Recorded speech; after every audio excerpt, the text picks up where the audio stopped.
주식 투자 심플하게 충분하게 스텝스.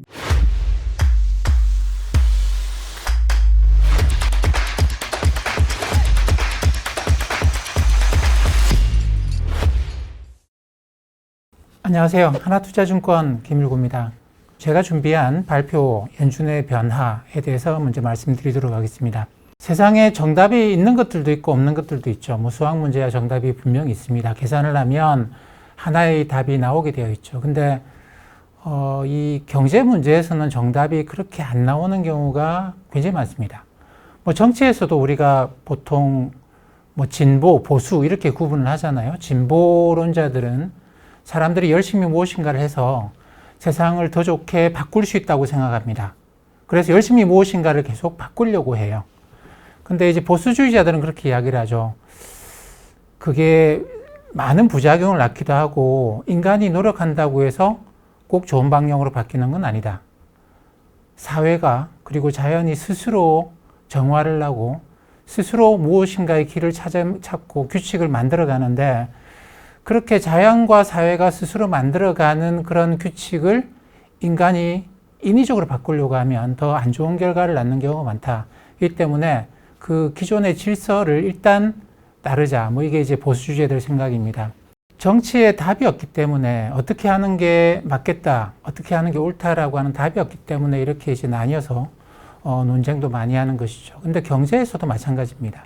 특히 답이 없는 문제가 돈 문제예요, 돈 문제.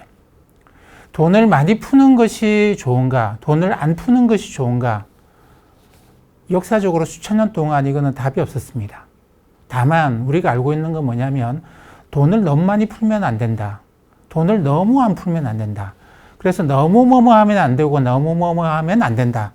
라고 해서 제가 예전에 이제 한번 골디락스라는 동화를 인용한 적이 있습니다. 그 골디락스라는 동화가 의자가 너무 높다, 너무 낮다, 뭐 침대가 너무 딱딱하다, 스프가 너무 뜨겁다, 차갑다, 이런 걸 이야기하는 그런 동화인데, 그래서 이 경제나 금융시장에서는 정답이 있다기보다는 너무 이래서는 안 되고 너무 이래서는 안 된다라는 거예요. 근데 최근에 연준이 보인 행동이 너무 완화적이었다.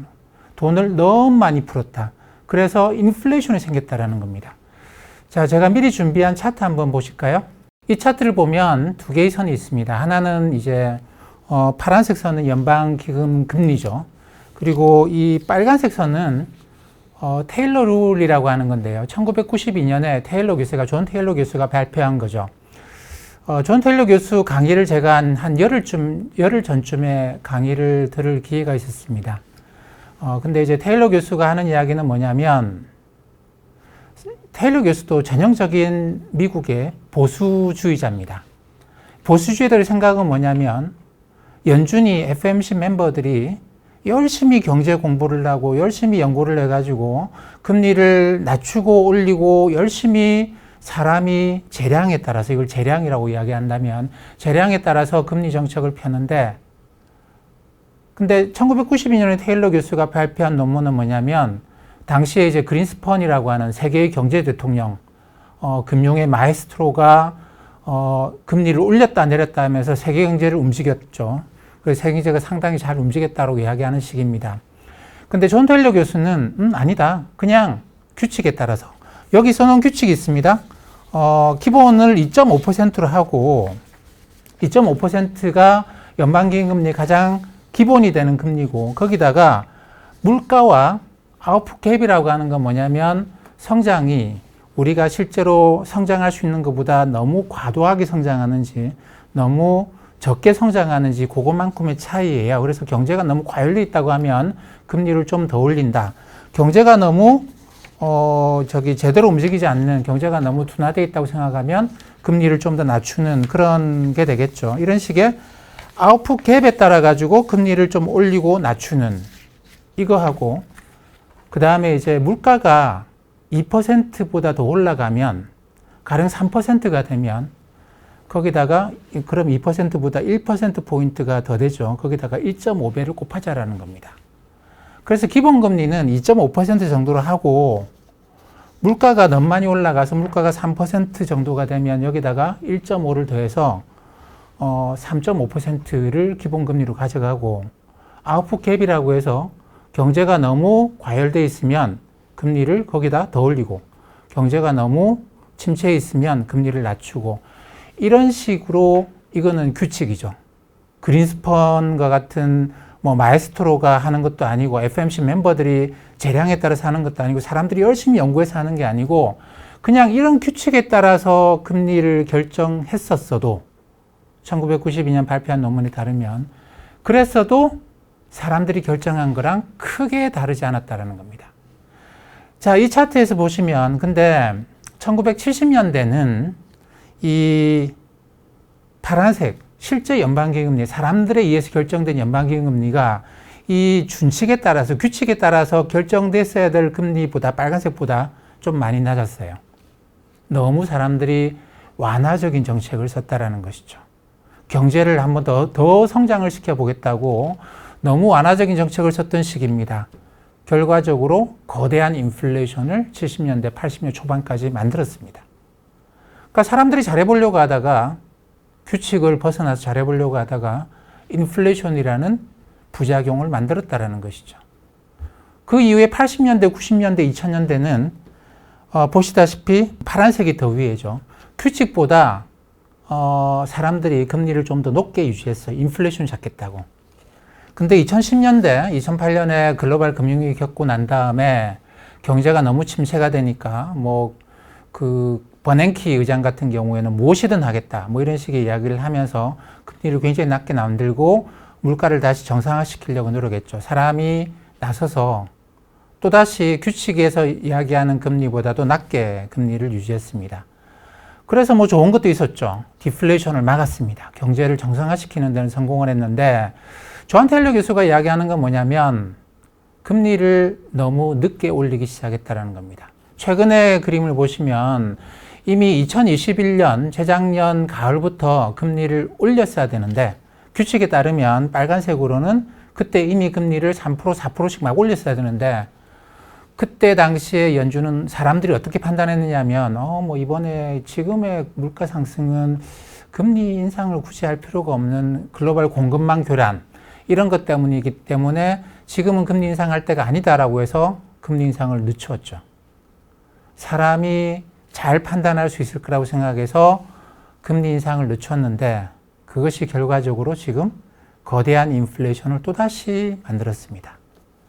그래서 미국의 존 테일러 교수를 포함한 보수주의자들이 작년에 이제 모였어요. 작년에 모여가지고 작년 가을에 모여서 책을 하나 냈는데 그 책이 주장하는 내용이 그겁니다. 연준이 왜 이렇게 금리 인상에 늦게 했느냐. 그래서 이런 거대한 인플레이션을 만들었느냐. 너무 사람이 잘할 수 있다고 판단했기 때문이다. 그것보다도 우리 보수주의자들이 이야기하듯이 좀 규칙에 따라서 움직여라. 물가가 올라가면 금리 올리고 물가가 내려가면 금리 낮추고 이런 식으로 지금의 물가 상승은 금리 안 올려도 괜찮고 지금의 물가 하락은 금리 안 낮춰도 좋고 이런 식으로 사람이 판단하지 마라라는 겁니다. 이 차트에서 지금 차이가 굉장히 심하게 나 있는 걸 보실 수 있습니다. 그리고 지금은 연준이 금리를 열심히 올려가지고 지금은 이 빨간색하고 파란색 규칙에 따라서 행동했다고 한다면 지금 연방기금리가 그 정도 될 건데 고금리 수준까지 올렸습니다. 자, 그러면 이제 된 거 아니냐, 좀 늦게 올리긴 했지만 이제 금리 다 올렸고 그러면 굳이 이런 이야기 할 필요 없는 거 아니냐. 근데 그게 아니고 존 테일러 교수는 그런 이야기를 하더라고요. 금리의 수준보다 훨씬 중요한 건 뭐냐면 사람들의 생각을 바꾸는 거다라는 겁니다. 여전히 사람들은 어떤 생각을 합니까? 투자자들은 금융위기가 올 것 같고, 경기 침체가 올 것 같고, 이런 일, 저런 일로 연준이 금리를 낮출 거야. 올해 여름이면 가을이면 낮출 거야. 지금도 계속 그렇게 이야기를 하고 있습니다. 이게 연준의 소수의 사람들이 자기네들이 판단해가지고 행동한다고 사람들이 믿고 있기 때문에 그렇다라는 것이죠. 존 테일러 교수의 주장은 뭐냐면 보수주의자들의 주장은 연준은 그냥 사람들이 뭐라고 이야기하든지 간에 우리는 물가 보고 행동할게요. 우리한테 자꾸 경기 침체 올 거니까 금리 낮춰야 되지 않겠느냐라고 질문하지 말고 물가를 보세요. 물가가 내려가면 우리도 금리를 낮출 거고 우리도 기계처럼 움직일 겁니다. 라는 식으로 사람들의 기대를 바꾸는 것이 가장 중요하다라는 겁니다. 근데 연준이 이런 이제 보수주의자들의 의견을 굳이 들어야 될까요? 뭐 안 들을 수도 있잖아요. 연준은 정치적으로 중립인데. 근데 자유민주주의 국가에서 어떤 기관도, 어떤 정부 기관도 국민의 뜻에 반해서 행동할 수는 없습니다. 근데 작년에 미국의 중간선거가 있었고, 하원을 공화당이 보수주의자들이 장악을 했잖아요. 이건 어느 정도는 뭐 연준도 우리나라를 포함한 대부분의 나라의 중앙은행은 헌법에 나와 있습니다. 그렇기 때문에 의회에 가서 의회가 뭐라고 한다고 해서 중앙은행이 꼭 그렇게 행동할 필요는 없어요. 근데 미국의 중앙은행 연준은 헌법에 나와 있지 않습니다. 의회가 만든 일반법이에요. 그렇기 때문에 의회의 관리를 받는다고 봐야 됩니다. 그리고 미국의 헌법에는 분명하게 나와 있습니다. 통화정책의 권한은 의회에 있다라고 분명하게 나와 있습니다. 그렇기 때문에 의회가 바뀌었으면 중앙은행도 그만큼의 생각의 변화는 가져가야 됩니다. 그렇기 때문에 보수주의자들이 이야기하는 것처럼 규칙에 따라서 통화정책을 쓸 거고, 우리가 뭐 경기 침체가 올 거다라는 두려움 때문에 먼저 금리를 낮추고 이런 일은 없다라고 하는 식으로 사람들의 생각을 계속 바꾸고 있는 중이죠. 최근 한 달, 두 달 동안에 주식시장, 채권시장을 보시면 그냥 올라갔다가 들었다, 올라갔다 들었다, 올라갔다 반복을 합니다. 방향을 못 잡고 있죠. 중앙은행한테 아무리 뭐라고 이야기해도 중앙은행이 아무런 변화가 없어요. 경기 침체니 뭐니 아무리 이야기해봤자 중앙은행은 움직이지 않습니다. 시장이 이렇게 중앙은행을 협박해서 금리 낮춰라, 뭐 금융위기 오겠네, 뭐 금리 낮춰라, 경기 침체 오는데 뭐 실업률이 어떻게 되고 신규 고용자 수가 줄어들고 있는데, 그러면 그 중앙은행이 파월이 올해 가을쯤에는 금리 낮출 수도 있다, 이런 이야기 해줘야 되는 거 아니냐라고 아무리 주장하고 아무리 압박을 해도 그냥 파월은 아무런 대답이 없습니다. 묵묵부답입니다. 이게 바뀐 연준의 정책입니다. 이 때문에 시장이 이제 지쳐버렸죠. 뭐라고 이야기해도 똑같으니까 시장이 지쳤고, 그러다 보니까 올라갈 이유도 내려갈 이유도 찾지 못하고 여기서 그냥 박스권에 갇혀버리는 그런 모양입니다. 자, 이게 언제 바뀔까요?